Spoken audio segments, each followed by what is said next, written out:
que es un estado equivocado general, porque no es posible, pongan atención, usted no tira piedra, ni nadie tira piedra, pero cuando están tal vez en una protesta, en un estado de eso, dijéramos, equivocados colectivos, pasionales, identificados, emocionalmente desequilibrados, entonces uno tira piedra y todos terminan tirando piedra. Y después que están solos se preguntan por qué tiraron la piedra. Hay casos que es así. Ahora, hay casos de personas que son delincuentes, sí, pero no estoy hablando de ellos. O incivilizados, para no herir susceptibilidades. Es decir, un acto de incivilidad, tirar piedra. Entonces nosotros vemos que en psicología crística, cuando uno está solo, es distinto cuando está acompañado. La conducta gregaria es el error que se hace manifiesto por colectividad, por la fuerza avasallante de las simpatías internas y de otras leyes mutuales. Entonces todo el mundo termina con el mismo error. Y esto es terrible y peligroso porque esto es contagioso. Por eso es que las personas que hablan por radio y por televisión debieran tener cierto nivel para que no liberen esos virus de violencia hablando. Lo que estoy diciendo es muy delicado,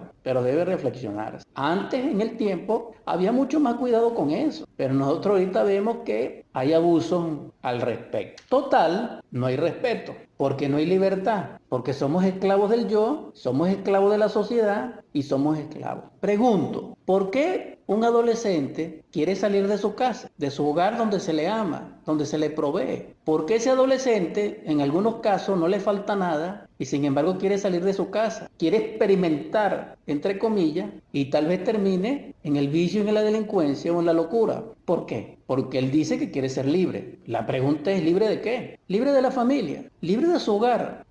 Libre porque le dicen las cosas. Pero es que siempre nosotros vamos a escuchar cosas. Esto es lo que debemos reflexionar. ¿Será que la madre, será que la esposa, será que la mujer también se pregunta que quiere ser libre? También el hombre común de la tierra, ¿será que quiere ser libre? Y bajo ese, dijéramos esa palabra, ese estigma, se justifica en el error. Porque si nosotros queremos ser libres, tenemos que comprender los estados de esclavitud. Y esos estados de esclavitud devienen del yo. Es decir, nosotros por ser yo, estamos en un estado equivocado porque no somos el ser. Y nosotros estamos llamados a ser el ser porque nuestra realidad es el ser, no es el yo. Esto es necesario comprenderlo. Para ello estoy haciendo un esfuerzo en el sentido de comprender lo que es la libertad. Es difícil que si no tenemos un instante de libertad, podamos tener un instante de autonomía, de autoconciencia para conectarnos con nuestro ser, que es inherente a la libertad. Entonces la libertad, que es un valor absoluto, que no es una palabra, y que es un estado de conciencia, pero que también es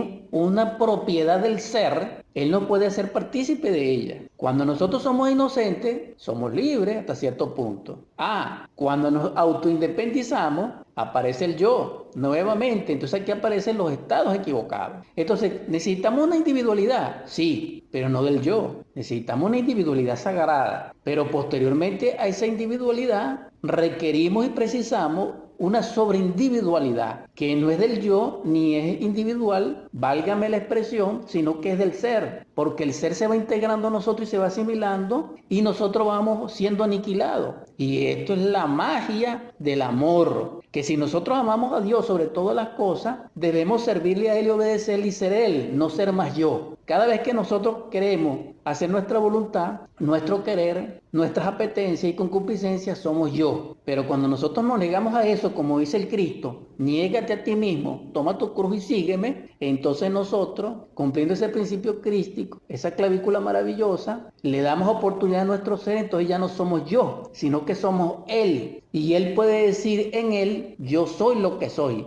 Pero nosotros como yo no podemos decir yo soy lo que soy porque nosotros somos una legión. Y el yo no puede decir yo soy yo porque el yo ni siquiera es real. El yo no es permanente, el ser sí. Entonces, estas palabras de Santiago son maravillosas porque él habla de la obra. Y ciertamente él es el patrón de la gran obra, que es Jacobo o Jacob. Continúo el versículo 26. Si alguno se cree religioso entre vosotros y no refrena su lengua, sino que engaña su corazón, la religión de tal es vana. Fíjense ustedes, esta palabra religión la está mencionando Santiago, pero resulta ser que hay grupos, instituciones, sectas, escuelas, movimientos, corporaciones, no voy a decir los nombres, porque ustedes la saben, y descartan la palabra religión, no la mencionan, o la malinterpretan. Esas personas, esos líderes, esos grupos, quieren corregirle la plana a Santiago,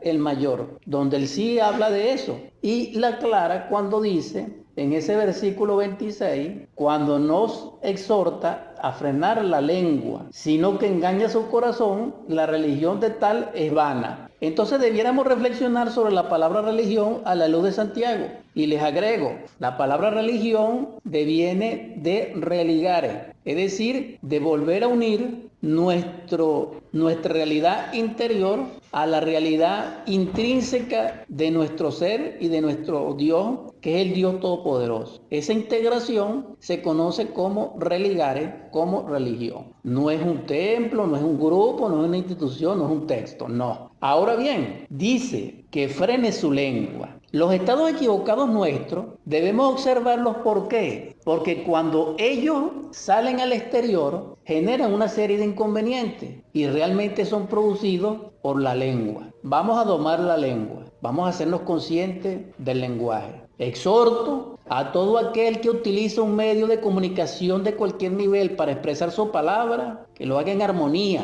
en decoro, en trascendencia, luminosamente, en forma altruista, no en forma violenta ni tan mediocre, en el sentido de contenido. Me disculpa la audiencia que me escucha, pero debemos hacer luz en las tinieblas en nombre de la verdad, cueste lo que cueste. Es una exhortación simple. Todo el que se dirige en palabra ante el público paga por ello ante la ley divina, porque el lenguaje tiene 3 alcances y esto es necesario comprender. Construyendo humanidad, estoy un poco más contento. Dios me permitió que mis dolorcitos me dejaran compartir con ustedes. Anhelo que vosotros seáis libres del dolor, que gozáis de plena salud, de dicha inagotable y de prosperidad. En el nombre del Cristo, amén. Ciertamente aspiro que estas palabras sean para ustedes fructuosas en lo que respecta a la comprensión, para que así le hagan posible y cumplan con la palabra de Santiago de no solo ser oidores, sino también hacedores. A la audiencia,